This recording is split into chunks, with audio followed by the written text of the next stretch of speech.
Assalomu alaykum do'stlar. Sizlar ham sezyapsizlarmi? Qirg'iziston va Qozog'iston kino industriyasi shiddat bilan rivojlanib ketayotganini. Oxirgi chiqqan serial va kinolarni ko'rib, nega bizda shunday filmlar olinmayapti deb o'ylab qolaman. Jannat filmini ko'rib yig'lamagan odam bo'lmasa kerak. Nelegal filmichi? Ikkalasida intriga oxiriga saqlab qolingan. Jannat filmini ko'rganimda kinoni boshidan qanday qilib endigina 20 ga kirgan bolaning onasi bunchalik qaragan deb o'ylab qolgan edim.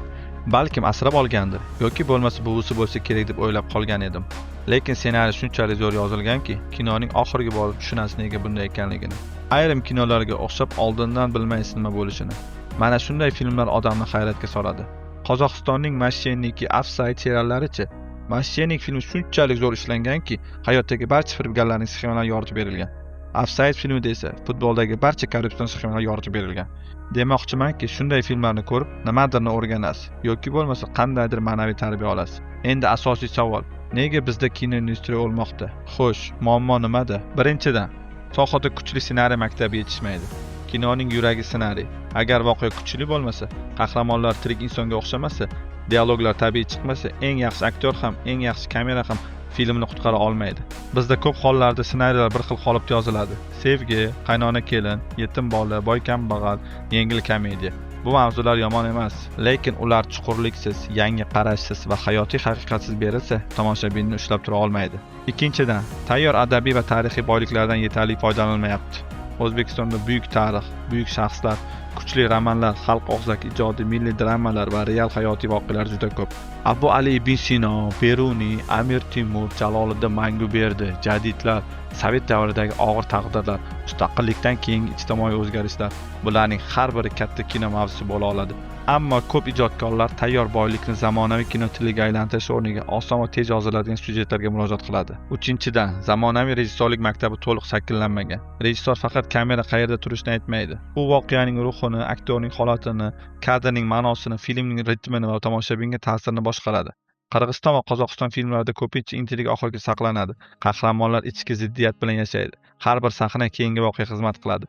Bizda esa ba'zan voqea boshidanoq ma'lum bo'ladi. Konflikt yuzaki ochiladi. Final esa tomoshabinni hayratga solmaydi. To'rtinchidan, aktyorlik mahoratida tabiiylik yetishmaydi. Kino aktyorligi teatrdan farq qiladi. Kamera mayda hissiyotni ham ko'radi. Nigoh, nafas, sukut, qo'l harakat, ichki og'riq. Agar aktyor obraz ichida yashamasa, tomoshabin unga ishonmaydi. Ba'zi mahalliy filmlarda aktyorlar matnni aytayotgandek ko'rinadi, hayotni yashamaydi.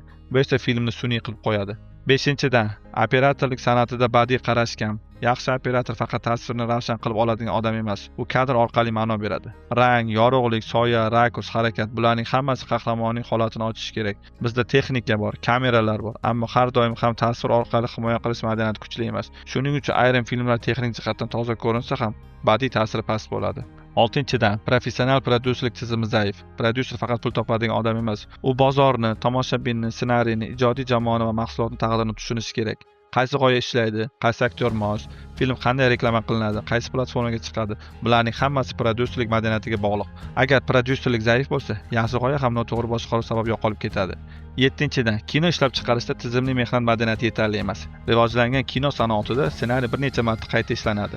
Kasting jiddiy o'tkaziladi, aktyorlar repetitsiya qiladi, syomka rejasi puxta tuziladi, montaj va ovoz ustida alohida ishlanadi. Bizda esa ba'zan tezroq olish, tezroq chiqarish, tezroq daromad qilish ustun bo'lib qoladi. Tez olingan ish esa ko'pincha chuqur va sifatli chiqmaydi. Sakkizinchidan, moliyalashtirish tizimida sifatga emas, tez natijaga moyillik bor. Kuchli kino vaqt va mablag' talab qiladi. Ssenariyni pishitish, aktyor tanlash, dekoratsiya, kostyum, grim, tarixiy aniqlik, ovoz va montaj bularning hammasi xarajat. Agar mablag' kam bo'lsa yoki pul faqat tez qaytish kerak degan qarash ustun bo'lsa, ijodkor xavfli, chuqur, katta mavzularga qo'l urmaydi.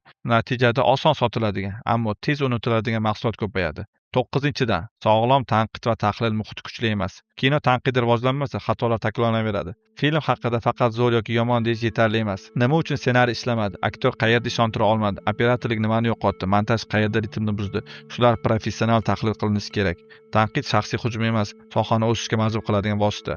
10-dan, tomoshabin didini past baholash muammosi bor. Ba'zan odamlarga shu ham bo'laveradi degan qarash bilan yengil shablon mahsulotlar qilinadi. Lekin kinoteatrlar chet el filmlariga to'layotgan shuni ko'rsatadiki, tomoshabin yaxshi mahsulotni ko'rishga tayyor. Demak, muammo tomoshabinda emas, unga taklif qilinayotgan mahalliy mahsulot sifatida.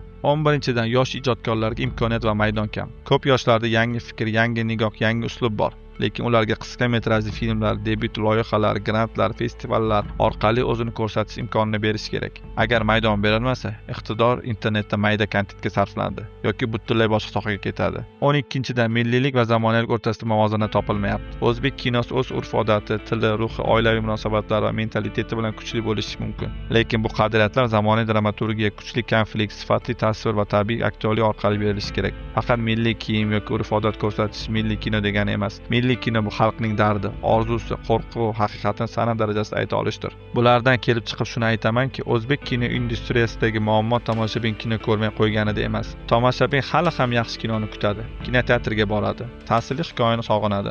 Asosiy muammo ssenariy, rejissura, aktyorlik, operatorlik, prodyuserlik va ishlab chiqarish madaniyati bir tizim sifatida yetarli darajada kuchli ishlamayotganida. Agar shu zanjir tiklansa, bizda ham tomoshabin o'ylantiradigan, hayratga soladigan va tarbiya beradigan filmlar paydo bo'ladi. Ushbu tanqidlarimga qaramay, yaqinda Farz degan filmni ko'rdim. Men sanab o'tgan barcha muammolarga nuqta qo'ygan. To'g'ri, film bor yo'g'i 1 soat, lekin 1 soat ichida haqiqiy muammoni ochib chiqqan. Bizga mana shunday filmlar kerak. Asosiy rolda Matyoqub Matchonov o'ynagan ushbu filmda halol mehnatga usta o'z hayotidagi eng katta orzusi haj ziyoratiga borish uchun mablag' yig'adi. Lekin taqdir unga kutilmagan zarba beradi. U moddiy va ma'naviy sinovlarni yengib o'tadi, ammo eng og'iri tuhmat balosi bo'ladi. Yaqinda o'zbek futboli haqida Chapaqay nomli film chiqadi. Balki mening tanqidlarim noo'rindir, lekin men o'zimizning kinolarni sog'indim. Chunki o'zimizning xalq kinolari, o'zimiz urf-odat, o'zimizning mentalitet boshqacha. Balki hozir zamon boshqachadir. Siz nima deb o'ylaysiz? Mening tanqidlarim to'g'rimi? Fikringizni izohlarda yozib qoldiring. Menda hozircha shu. Xayr, salomat bo'ling.